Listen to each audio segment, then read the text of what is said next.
Kansai International is a lot easier to navigate than airports in Tokyo. But if you want to breeze through this place like a local on your first visit, I've got just the tips and hacks you need. A few years ago, I used to pass through this airport what seemed like every single weekend, and I've learned what works and what doesn't. So in this video, I'm going to cover your arrival basics, hints for what to do when you're waiting for your flight, as well as pointers for catching your flight home. First things first, maybe you're starving or you stink after that long flight, or perhaps you just want to leg it into Osaka ASAP. But luckily, you can fix all those problems in the same place. Unless you have a VIP helicopter or you want to burn time waiting for the limousine bus to leave, you'll probably want to take the train into Osaka or Kyoto. The route up to the station is super simple. Once you exit the customs area, find the nearest escalator or lift, head up to the second level and make a right over the bridge. Here's where you can pick up a rail pass or just buy a single ticket, and you should be hurtling away from the airport in no time at all. But before you leave, let's say you want to grab a snack. I mean, you didn't come all the way to Japan to miss out on matcha Kit Kats now, did you? The convenience stores inside the terminal buildings are way too small and always rammed with other tourists just like you. So I totally recommend heading past the railway station to the Aeroplaza building, where there's a handy and reasonably sized Lawson. And for you smelly travellers, if you really can't face doing anything before you've cleaned yourself up good and proper after that ridiculously long flight, well, Nodoka, the airport cafe lounge, is also over here opposite that Lawson. For a small fee, you get to use their showers, and if you feel like staying a bit longer, the lounges or private booths are good spots for getting yourself and your phone recharged. For those of you who don't want to get to Osaka 2 days ago, the ground floor, aka 1F, is a hub for getting all of your vital tasks done and dusted before you get out of here. You can find places to pick up a SIM card so you can hook back up to your social media IV feeds, or get your hands on a pocket Wi-Fi unit if mucking about with SIM card settings isn't your particular cup of Earl Grey hot. ATMs that can handle international cards are right here too, so you can get some cold hard cash straight off the bat. Lastly, if you feel like you're carrying too much baggage, head over to the luggage forwarding desk and they'll happily send it on to your hotel for a small fee, of course. So let's talk about transport, because I think this is very simple, because there are only 5 options that I can come up with. I'm not going to include taxis here because ordinarily these are stupendously expensive, total wallet emptiers, so don't even think about it unless you're in a group. If you have lots of luggage, or it's quite heavy, or you just don't want to break your jet-lagged brain working out the trains, go to the ground floor, aka 1F, that place we just went to. Go and take a limousine bus to your destination. If your luggage quantity isn't insane and you're heading for the south of Osaka, like the Namba area, you should take the Nankai Railway. And yes, you should take the limited express called the Rapid. It's got like a colon and then a T. I don't get it either, but the design of that train is utterly ridiculous. Nankai's bit of the station is orange, so use the gates under that orange bit. If you're heading to northern Osaka, like the Umeda area, or you want to catch the Shinkansen from Shin Osaka, or you're going straight to Kyoto, don't pass go, don't collect 200 quid, just take the Haruka Limited Express. This is a JR train, so make sure you head to the part with the blue. And if you're heading for Kobe, or you just want to take something that isn't a train or bus to get off this particular island, the Bay Liner Speed Ferry is just a pretty amazing choice. Foreign visitors can get a spectacular discount on tickets, and it's actually my favourite way of coming to Kansai Airport. While we're talking about the railway station, a few words of wisdom. If you're taking JR's Haruka Limited Express, you don't actually need to reserve a seat. Just buy an unreserved ticket and line up early on the platform for the unreserved cars. The train starts empty here, so as long as you're not at the end of the queue, you can take your pick of the seats, and non-reserved seats are cheaper too. For reasons, the Haruka can get noisy, so if you want a better chance of peace and quiet, I highly recommend the green car, aka first class. And if you want a drink or snacks to take on the train, there's a small shop as well as vending machines down on the platform.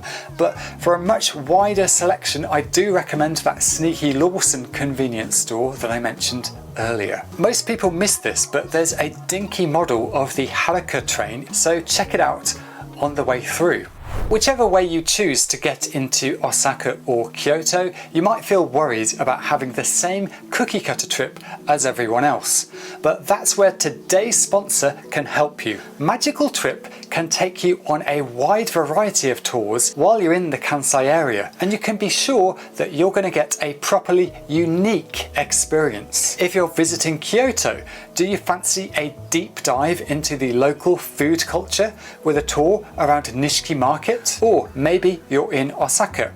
How about you pedal through the highlights of the city with a cycling tour? Or are you in Nara, where you want to uncover some of those hidden gems that most tourists completely overlook? Well, these are just a few of the amazing options open to you with MagicalTrip, and they have tours in lots of other cities too. One thing I really like about MagicalTrip is that they deliberately keep their tour groups small. This means you'll have plenty of time to ask their expert guide all of your difficult questions about the place you're visiting, the history, the culture, really just about anything. And when you've got a small group, it's really easy to make friends with fellow travelers along the way. So, if you're feeling like you could do with a friendly face to show you around, go and check out the tours that MagicalTrip can offer you. I put the link in the pinned comment as well as a coupon code, or just scan the QR code on screen now. Let's talk about domestic flights, because if you're super savvy,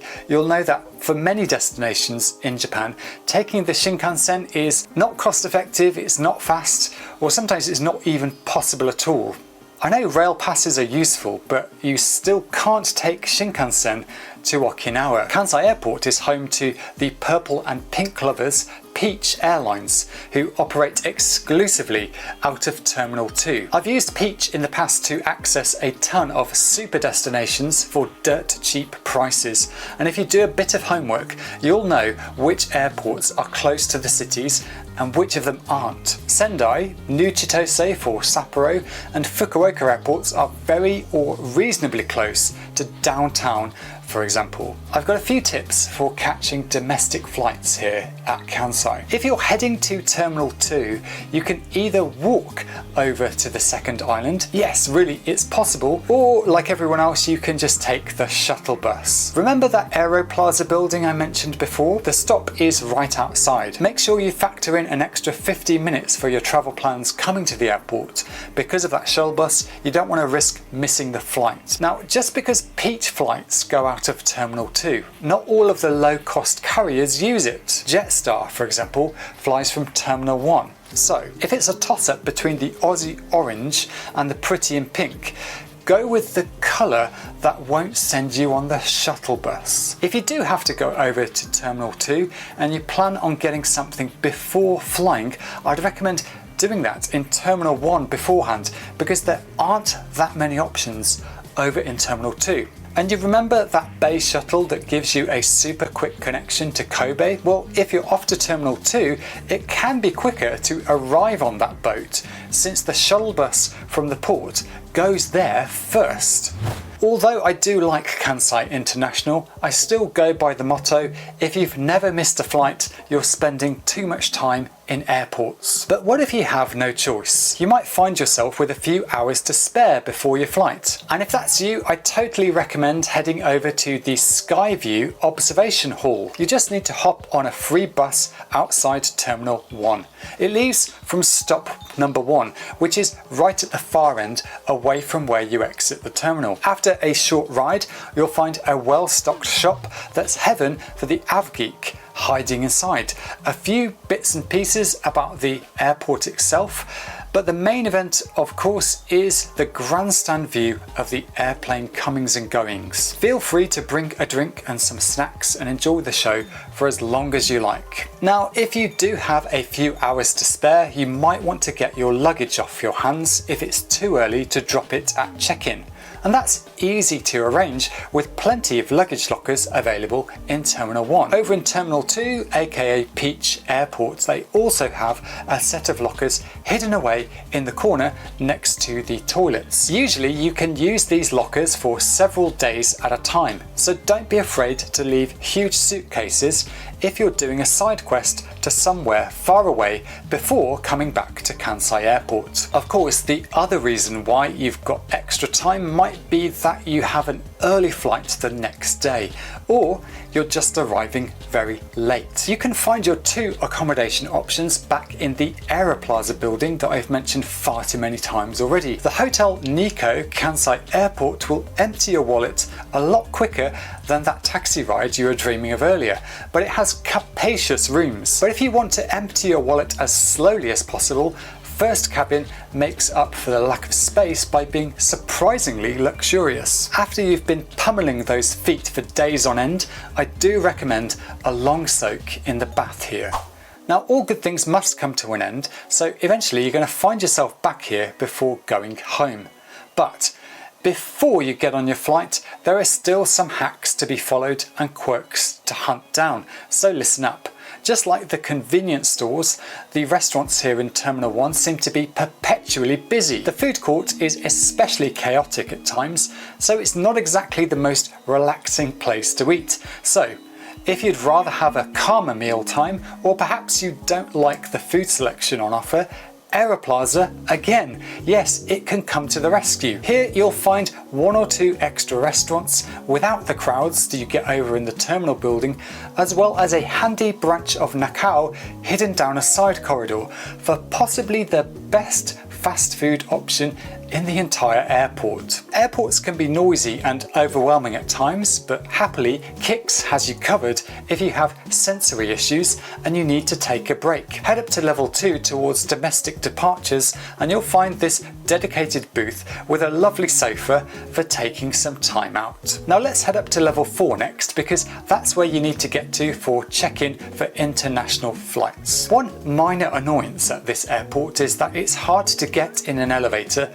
on level 2, the same level you come in on after getting over from the railway station. Just like department stores, there really aren't enough lifts here. So pro tip for you, push the button to go down first and drop to level 1 before going up to level 4. It should be quicker than getting an empty elevator to come to you. They're usually always full. There's a way to skip all this faffery, which is to take a limousine bus to come here, because then you'll get dropped off at level 4 anyway, so you'll just need to walk over to the check-in desk. It's worth mentioning that if you stay at a hotel near the airport, most likely it's going to offer a free shuttle bus to come here, and again it'll drop you off at departures on level 4.